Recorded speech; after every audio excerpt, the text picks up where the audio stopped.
யோசிக்க ஒரு சின்ன கதை. என்ன அப்படின்னு பார்த்துட்டோம் அப்படின்னா, ஒரு சிங்கமும், ஒரு நரியும், ஒரு காட்டெருமையும் தொரத்திட்டே இருக்கு. அந்த காட்டெருமையும் ஓடுது, ஓடுது, ஓடிட்டே இருக்கு. காட்டுல ரொம்ப தூரம் போயிருச்சு.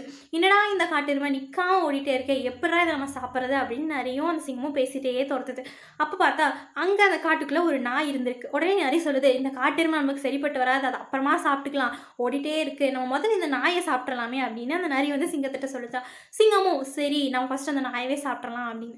இத கேட்டுச்சு அந்த காட்டெருமை. அந்த காட்டெருமை ஓட, ஓட அந்த நாய்க்கிட்ட, "உன்ன தான் சாப்பிட பிளான் பண்ணிட்டாங்க" அப்படின்னு சொல்லி அந்த நாய்க்கிட்ட சொல்லுச்சு. நாய்க்கு என்ன பண்றதுன்னே தெரியல. "என்ன காப்பாத்து" அப்படின்னு சொல்லி அந்த காட்டெருமைட்ட கேட்டுச்சாம். உடனே அந்த காட்டெருமை, "சரி என் முதுகுல நீ ஏறிக்கோ" அப்படின்னு சொல்லி ஓட ஆரம்பிக்குது. இப்படி நாள் கணக்கா ஓடுறாங்க, ஓடுறாங்க. அந்த காட்டெருமையும் ஓடிட்டுருக்கு. சிங்கம், அந்த நரி 2ம் அத தொரத்திட்டே இருக்கு. ஒரு கட்டத்தில காட்டெருமைனால முடியல. அது பொத்துன்னு கீழ விழுந்துருச்சு.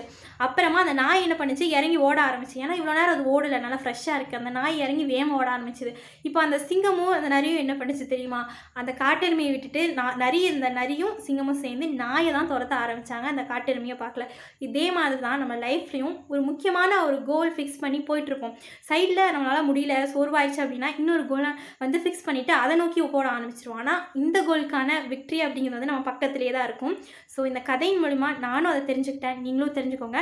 போகும் பாதை சரியா இருந்தா, ஓட வேண்டிய அவசியம் இல்ல. நடந்தே போனாலும் கூட வெற்றி நிச்சயம் அப்படிங்கிறத இந்த கதை மூலியமா நான் தெரிஞ்சுக்கிட்டேன். நீங்களும் தெரிஞ்சுக்கோங்க. இதே மாரி நெறைய வீடியோ பார்க்கணும் அப்படின்னா, மறக்காம ஃபாலோ பண்ணுங்க. Thank you.